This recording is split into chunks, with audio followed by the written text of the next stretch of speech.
प्रिया जी का कमेंट आया था कि मैम मैं आपसे एक बात पूछना चाहती हूँ कि मैं सुबह कैसे उठूँ। मैं 4:30 बजे उठ नहीं पाती हूँ और उसके बाद हस्बैंड जी को ऑफिस और बच्चे को स्कूल भेजने के बाद मैं 8:30 में फ्री होती हूँ। उसके बाद घर के काम होते हैं और काम ख़त्म होते ही फिर बच्चे को लाने का मतलब स्कूल से लाने का टाइम हो जाता है।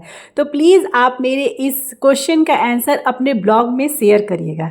तो आज के ब्लॉग में मैं प्रिया जी के ही कमेंट का आंसर दूंगी और उनकी बातों को रखूंगी और क्या कर सकते हैं ऐसे हालात में उसे भी डिस्कस करूंगी। तो सबसे पहले ब्लॉग को स्टार्ट कर देते हैं। Good morning everyone, welcome back to my another blog. कैसे हैं आप लोग? ईश्वर से मेरी प्रार्थना है आप सभी स्वस्थ और खुशहाल रहे। तो ये ब्लॉग है 2 जुलाई की और दिन है वेडनेसडे का और आज है मेरी जुलाई वेट लॉस चैलेंज का दूसरा दिन। रोज के जैसे ही मॉर्निंग ड्रिंक लेने के बाद मैं चली जाती हूँ नहाने और नहा के जब मैं आती हूँ तो फिर बाकी किचन के काम कंप्लीट करती हूँ। ये मेरा रोज का रूटीन होता है और अभी मैं अपने लिए ब्रेकफास्ट में बना रही हूँ पोहा। मेरा बेटा अभी सोया हुआ है और मेरी बेटी गई है स्कूल और आज मैं अपनी बेटी को टिफिन में दी थी पोहा ही। तो मैं सोची कि चलो आज मैं भी अपने लिए वही बना देती हूँ। हस्बैंड जी मेरे नहीं हैं, ऑफिशियल टूर से बाहर गए हैं, तो ऐसा कुछ हैवी नाश्ता सुबह सुबह बनाने की हड़बड़ी नहीं है क्योंकि मेरा बेटा भी थोड़ा लेट से ही उठता है। तो जब वो उठेगा जो बोलेगा, हालांकि आजकल ना ज़्यादातर वो सुबह के टाइम पे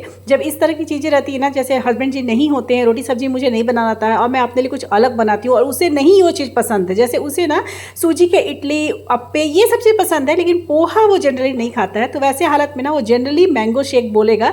जब उठेगा ना तो बोलेगा मम्मी मुझे मैंगो से ही बना दो ब्रेकफास्ट में। तो खैर जब वो उठेगा तो देखूंगी, लेकिन अभी मेरा ब्रेकफास्ट का टाइम हो जाएगा तो मैं सोची जब पहले अपना ब्रेकफास्ट कर लूँगी क्योंकि मेरे हाउस हेल्पर भी आ जाती है फिर उसके बाद। तो जब मेरे ड्राई फ्रूट्स के टाइम हो गए थे मतलब 8:45 के करीब, मतलब 8:30 बजे के बाद कभी भी 5-10 मिनट आगे पीछे हो जाता है, तो मैं वहाँ अपना ड्राई फ्रूट्स ले ली थी बैठ के और अभी पोहा बना रही हूँ बेसिक सी सब्जियों के साथ, बेसिक से मसाला के साथ जो जनरली मैं रखती हूँ। प्याज और शिमला मिर्च, गाजर और हरा मिर्च यही रहता है। अगर कुछ सब्जी में और रहे, बीन्स वगैरह रहे, सीजन रहे तो डाल देती हूँ, अदरवाइज ये तीनों चीज़ मस्ट होता है।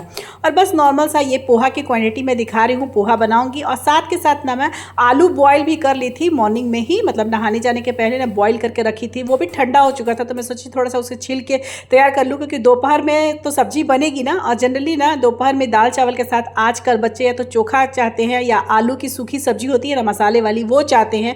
तो अपने लिए तो कुछ एक हरा सब्जी बनाऊंगी, देखती हूँ क्या है। करेला और बैंगन है, दोनों में से दोनों बच्चे कोई नहीं खाएंगे, ना करेला कोई खाना चाहता है ना बैंगन, दोनों बच्चे। तो अपने लिए कुछ उसमें से ही एक बनाऊंगी और साथ में बनाऊंगी दोपहर में आलू की मसाले वाली सब्जी बनाऊंगी या चोखा बनाऊंगी, जो बोलेंगे बच्चे, मतलब जो मेरा बेटा बोलेगा वो बना दूंगी और बेटी भी मेरी वही खा लेगी।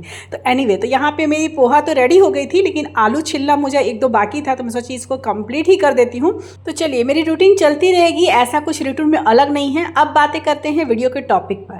तो डियर प्रिया जी को मैं यही बोलना चाहती हूँ और साथ साथ ऐसी स्थिति में जो भी है उन सभी को बोलना चाहती हूँ कि डियर देखिए, मैं मान सकती हूँ कि हर कोई से ये बस की बात नहीं है कि 4:30 बजे उठे, क्योंकि हर किसी के फैमिली की जो क्राइटेरिया है बिल्कुल अलग होती है।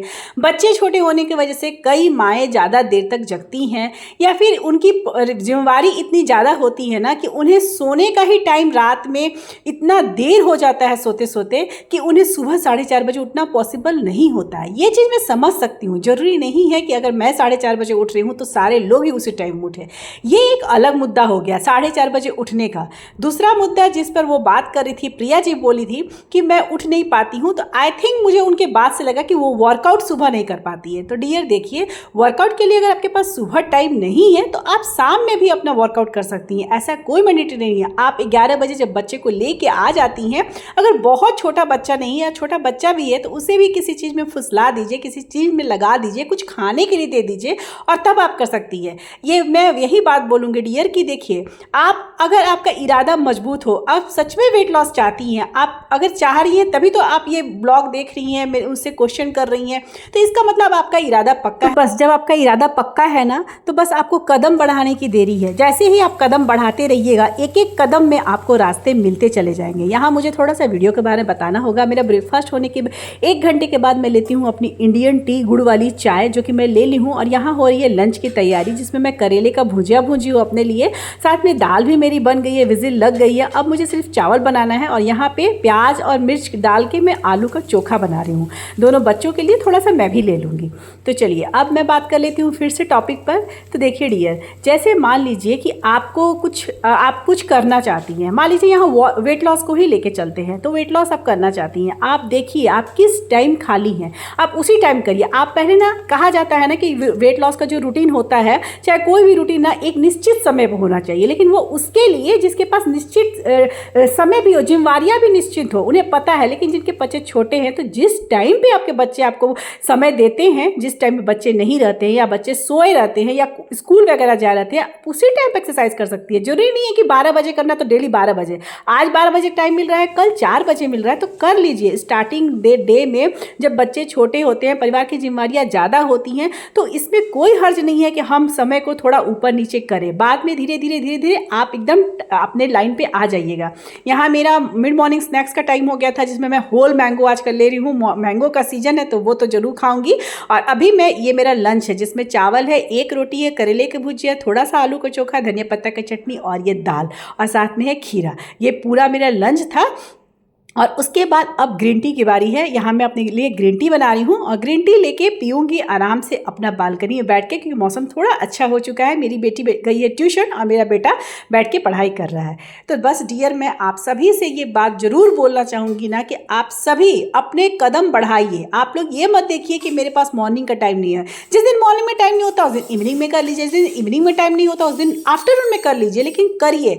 ऐसे करने से क्या होगा ना, आपका वेट धीरे धीरे ही सही लेकिन घटेगा। और एक दिन आपको खुद भी एहसास हो जाए कि कभी तो बच्चे बड़े ही ना होंगे, धीरे धीरे तो बच्चे बड़े ही हो रहे हैं, धीरे धीरे जिम्मेवारियाँ आपकी कम ही होती जाएगी। उस समय आप एक रूटीन बना लीजिएगा, एक टाइम टेबल बना लीजिएगा। लेकिन जिनकी जिम्मेवारियाँ जैसी हैं उसी मुताबिक अपने टाइम टेबल रखिए। जरूरी नहीं है कि एक ही टाइम पे, हालांकि कहा जाता है कि एक टाइम होना निश्चित किसी चीज़ के लिए बहुत जरूरी है, लेकिन हाँ, सभी चीज़ के लिए, सभी लोगों के लिए सब चीज़ काम नहीं करती है। आप अपना रूटीन देख लीजिए, अपना समय देख लीजिए, जिस समय आपको रहेगा करना है बस, लेकिन करना है। और एक बार आप करने लगेगा ना, तो देखिएगा धीरे धीरे आपको खुद समझ में आएगा ना कि अरे इस टाइम पे टाइम मिल रहा है, चलो अभी कर लेते हैं। इस टाइम पे टाइम मिल रहा है, चलो ये भी कर लेते हैं। मोबाइल देखने का टाइम मिलता है ना आधा घंटा, बस उस मोबाइल वाला टाइम को थोड़ा सा कट आउट करिए और अपना वर्कआउट कीजिए। यहाँ बन रहा है रात का डिनर, जिसमें बना रही हूँ ढोकला।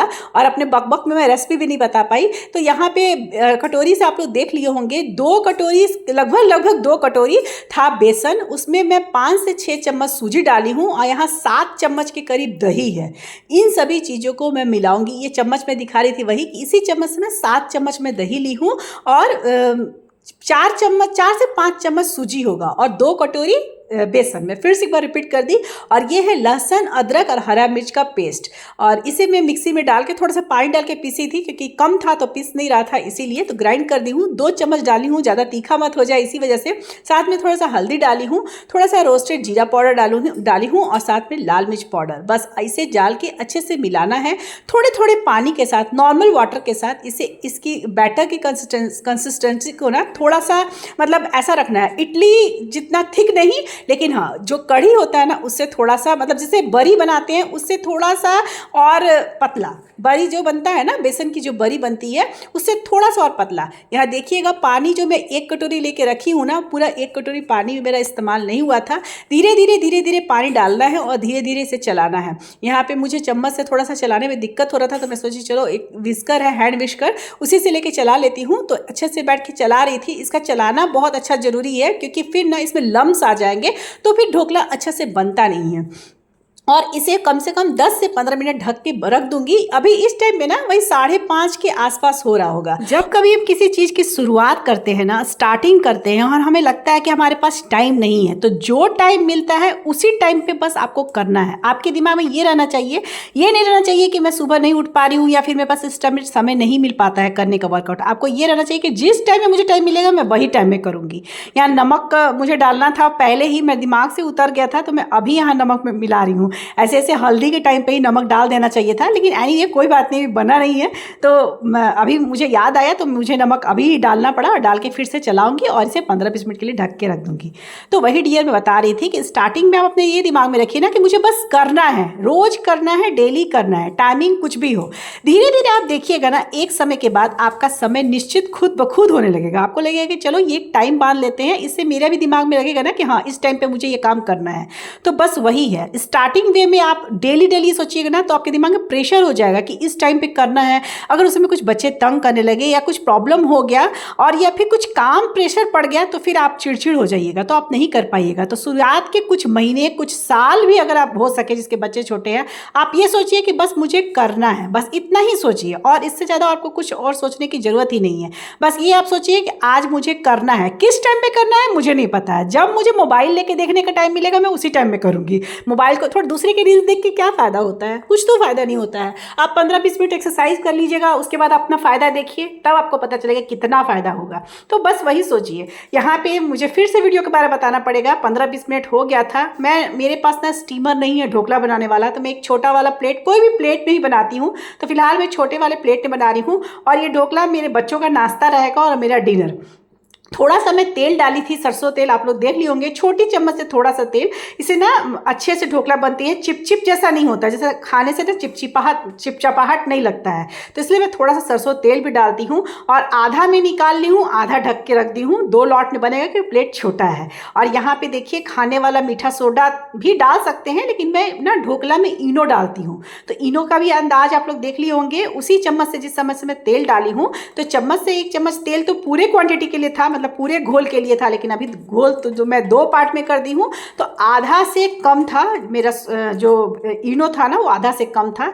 यहाँ पे उसे डालना है, अच्छे से मिलाना है और बस टैप टैप करके, और यहाँ पे पानी मैं बैठा दी हूँ। आप लोग को पहले ही बोल देती हूँ कि ये जो पैन है ये ख़राब हो चुका है। प्लीज़ आप लोग ये मत सोचिएगा कि इस तरह के जैसे कोटिंग ख़राब हो गई है मैं उसमें खाना क्यों बना रही हूँ। इसे मैं फेंकी नहीं हूँ, इसीलिए मैं स्टील का फ्राइंग पैन ले ली हूँ। आप लोग देखते होंगे मेरे वीडियो पे, इसे मैं इसलिए नहीं फेंकी हूँ ना, क्योंकि जब मैं मुझे ढोकला बनाना होता है सूजी का या बेसन का, तो मैं इसे इस्तेमाल करती हूँ, क्योंकि इसमें अच्छे से प्लेट घुस जाता है और अच्छे से ढोकला बन जाता है। तो बस यही काम के लिए ये मेरा है।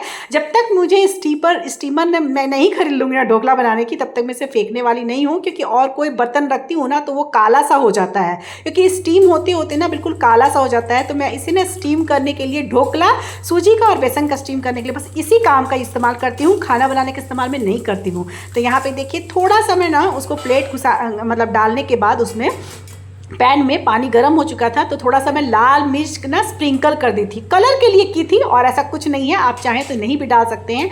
और बगल में मैं साथ के साथ तड़का भी लगा दी हूँ, सरसों तेल और काला सरसों डाल के। और करी पत्ता मेरे घर पे नहीं है, अगर करी पत्ता होता ना तो बहुत ही ज़्यादा स्वादिष्ट लगता है, लेकिन नहीं है तो फिर जैसा है वैसा ही खाएंगे। और इसी तरह से 2 लॉट में मैं ढोकला तैयार कर दी थी। 1 लॉट बनने में 10 से 15 मिनट लगता है और बस मीडियम आँच पे पकाना है। और बस बातों बातों में रेसिपी मैं पूरी बता दी हूँ। जिन्हें फिर से चाहिए होगा रेसिपी बताइएगा, मैं कमेंट में आंसर करूँगी। अगर कुछ लगता है कि कुछ मिसिंग हो गया होगा, क्योंकि बातों के वजह से बीच बीच में रेसिपी को मुझे काटना पड़ता है, मतलब रेसिपी बताने के बाद को काटना पड़ता है, इसी वजह से। तो ढोकला की रेसिपी से रिलेटेड कोई बात अगर मैं बताना भूल गई होंगी तो कमेंट करके ज़रूर पूछिएगा, मैं फिर से एक बार उसे रिपीट कर दूँगी। हालाँकि मुझे लगता है कि मैं सब कुछ बता दी हूँ। और ये ढोकला ना 2 लॉट में बनाई थी, और अपने बेटे को दूँगी, फिर उसके बाद मैं बेटी को दूँगी, और फिर मैं भी खाऊँगी और आप लोग को अपने डिनर थाली दिखाऊँगी। और बहुत ही ज़्यादा ये टेस्टी लगता है, और आप लोग भी बनाइएगा। और इसे आराम से आप लोग अपने डिनर में खा सकते हैं या फिर ब्रेकफास्ट में भी खा सकते हैं। ये वेट लॉस के लिए भी अच्छा है, हेल्दी भी है और टेस्टी तो है ही। कितने लोग इसमें नींबू डालते हैं, कितने लोग इसमें मिठास के लिए भी चीनी वगैरह भी डालते हैं पानी का घोल करके। मुझे पता है तड़का लगाते समय ऐसे ही ढोकला बनता है। आप लोग ये मत देख के समझिएगा कि ये तो सिंपल सा मैं तड़का लगा दी, जबकि इसमें पानी भी तड़का में पड़ता है और साथ में नींबू का रस पड़ता है, साथ में चीनी भी पड़ता है। लेकिन मैं नींबू, चीनी, पानी, इन सब चीज़ों का इस्तेमाल नहीं करती हूँ अपने ढोकले को तड़का लगाने में। बस मैं करी पत्ता, जो कि अभी नहीं है तो करी पत्ता डालती हूँ, और काला सरसों और सरसों के तेल से मैं तड़का लगाती हूँ। यहाँ मैं अपने बेटे को देने आई थी ढोकला, और वो ना धनिया पत्ता की चटनी के साथ नहीं खाता, वो सॉस के साथ खाता है, और मैं और मेरी बेटी धनिया पत्ता की चटनी के साथ खाते हैं। तो दोनों बच्चों को भी मैं दे दी हूँ। और ये है मेरा डिनर आज का। टाइमिंग आप लोग को दिखा दी, लाइटिंग है ना सामने वाला मेरी बेटी जला के रखी है, अभी देखिए बंद कर दी हूँ तो आप लोग को अच्छे से घड़ी दिख रहा होगा। तो देखिए यहाँ मेरा डिनर है। ये 6 से 7 पीस आराम से आप लोग खा सकते हैं। यार आप सभी से यही गुजारिश है कि अपने इरादे को पक्का कीजिए, एक एक कदम बढ़ाइए और रास्ते खुद ब खुद मिल जाएंगे। आप मंजिल में पहुंच जाएंगे और आपको पता भी नहीं चलेगा। और अब इस ब्लॉग को यहीं अंत करूंगी। ब्लॉग पसंद आया तो एक लाइक जरूर कीजिएगा। जो भी मेरे चैनल पर नए हैं और फर्स्ट बार मेरी वीडियो देख रहे हैं तो हो सके तो मेरे चैनल को जरूर से जरूर सब्सक्राइब कर दीजिएगा। मिलूंगी फिर नेक्स्ट ब्लॉग में, तब तक के लिए बाय बाय, टेक केयर, जय माता दी।